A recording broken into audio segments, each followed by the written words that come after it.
Welcome to the Core Values session of JA Ethics Virtual.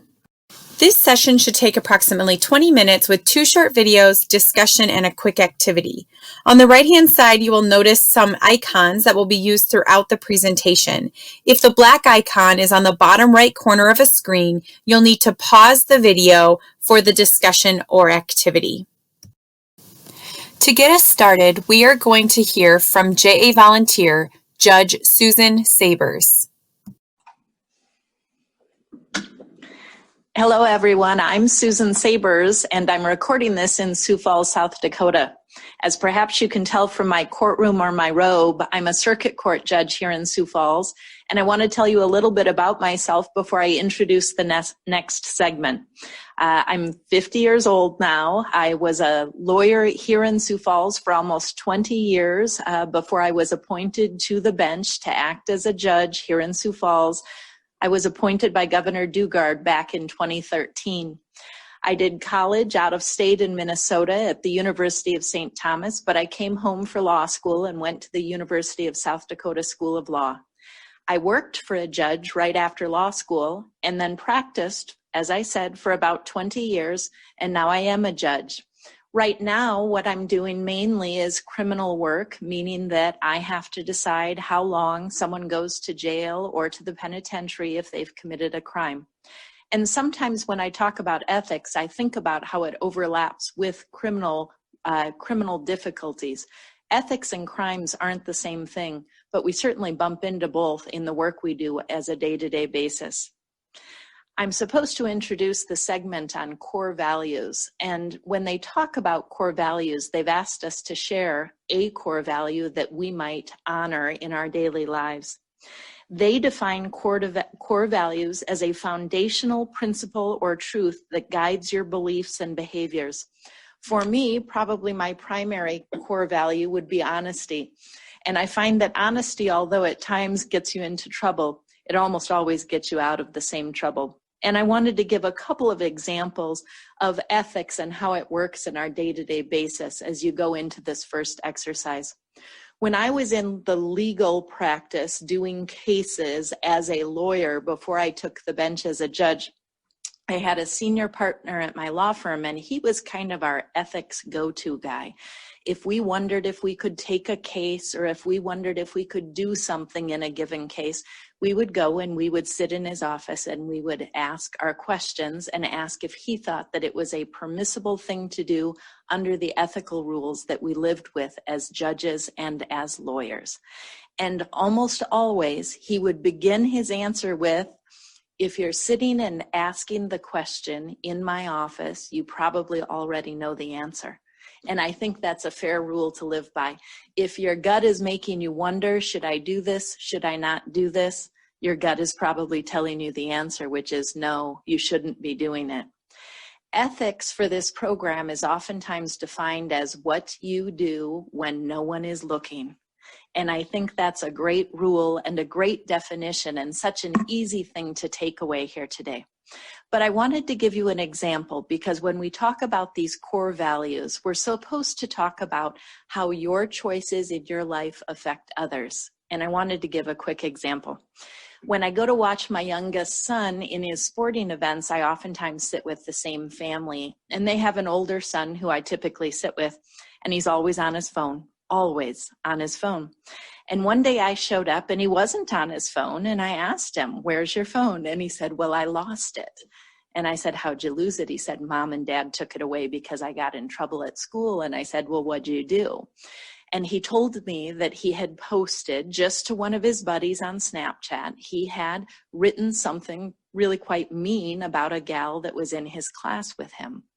And I asked him, I said, "Well, was it true?" And he said, "No."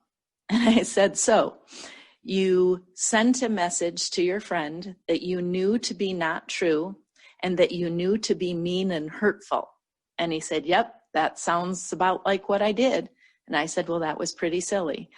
And we had that discussion.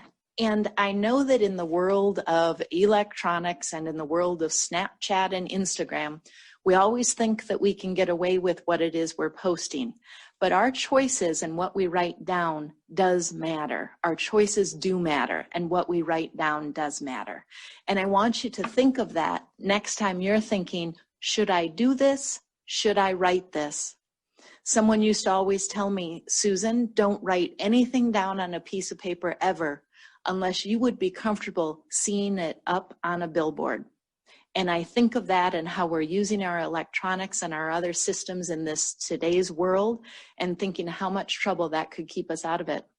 But my friend from the football and basketball games, had he just been honest, he would have never posted what he had posted.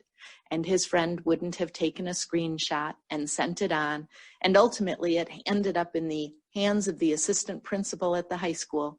And he was sitting there at the basketball game without his phone. So as you think of ethics, I want you to think of what you do when no one's looking. I want you to remember the billboard rule. I want you to think about, would I be comfortable having this broadcast to a much broader group of people? I want you to think about those rules, and I want you to think about what your core values are that are driving you on a day-to-day basis. Is it loyalty to your friends and family? Is it hard work? Is it honesty? Whatever it is, you need to make sure that you're working with those concepts and putting them into the important decisions we're asked about all the time. One more example. The other day I had a man in my court and he was probably headed for the penitentiary. And he said to me, Judge, my life and my future is in your hands. And I said, actually, no, it wasn't, because it was his actions which had come to my court. He had done several crimes that were severe and dangerous, and it wasn't my decision that had changed the course of his life. It was his decisions, and there were many of them, that changed the course of his life. So don't go around blaming other people and thinking other people are making those decisions for you, because it is you making the decision about core values and how those core values will move you forward in your day-to-day life. Enjoy this segment with your teacher.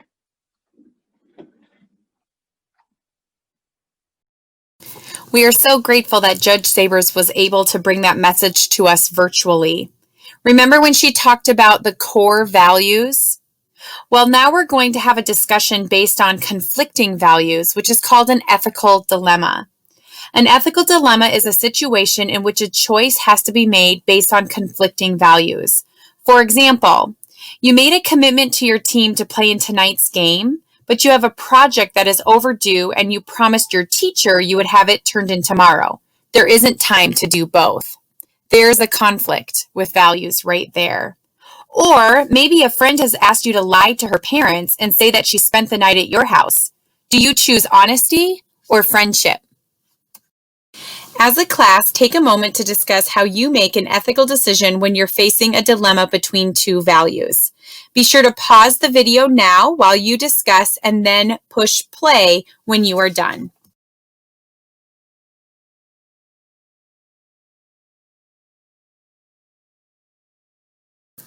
I hope you guys had some great discussion. Overall, we want to encourage you to make sure to have a plan. Be ready to think through your choices instead of just choosing what's easiest in the moment.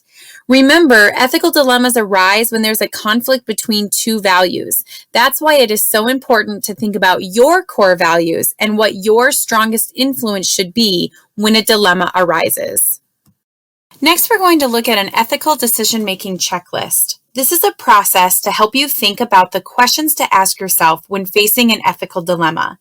The good news is you probably have experience with this already. Think back to an ethical dilemma you faced in the past. Think of a time when you've had to make a hard choice between values and you did the right thing. It doesn't have to be a big issue. It can be something small, but have it in mind as we go through these next 3 steps. First of all, you have to define the problem. Ask yourself, what is the dilemma? What information do you need to make a decision? What are your choices? What values are in conflict? Then you need to look at the outcomes. Ask yourself, who's going to be affected by your decision? Will it affect your friends, family, or coworkers? Are any of the choices that you choose illegal? Will you feel guilty about your choice? Who could you turn to for advice? Ask yourself how you want to be seen. Which choice represents your best self? And finally, don't go solo. Who have you noticed that also seems to want to do the right thing? Could you team up with them? And finally, make a decision. Taking all factors into consideration, what is the best ethical decision you could make in this situation? Either in small groups or as a whole class, you are now going to apply the ethical decision-making process to a variety of scenarios. You'll notice there are 2 on this slide and 3 on the next. You don't have to do them all, but gauge your time and be sure to reserve 2 minutes as Judge Sabers has a final message to wrap up this topic.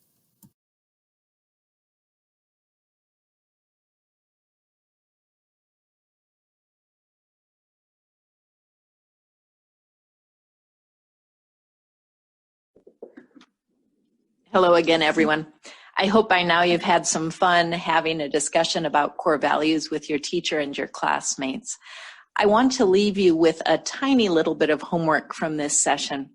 Before you leave here today, what I'd like you to do is I would like you to come up with a person, someone at home, someone at school, and someone at work, if you have a job, that you could go to and have a discussion with about your core values. I told you about the man in private practice, my senior partner, that was our go-to ethics guy. You need someone like that, but you need someone like that either at home or at school, or if you've got a job at your workplace, or maybe all 3 of those places. Because for you to continue to use the core values to help decide what to do and what not to do in your daily lives, you're going to need that reinforcement. And you're going to need someone to answer those tough questions for you. I want to end with a final note. I've been doing the ethics session here in Sioux Falls for several years now at the various high schools, and I really look forward to it, and I really enjoy it. And one year I got a thank you note from one of the students who said, "Thank you, you weren't nearly as boring as my regular class," which I think he meant as a compliment. The fun part about ethics is coming into your schools and having the conversations and the interplay between what the students have to say and the examples and the discussions we can offer with a little bit more hindsight behind us to help you make those decisions. So I'm hopeful that in the next calendar year, we're back in your class and we're having these discussions in person. But in the meanwhile, I want to say to you all, core values, and think of how they interact with your day-to-day decisions. Think of how they interact with your day-to-day friendships and relationships, and make sure you're doing your best work to keep yourself on track. Thank you and good luck.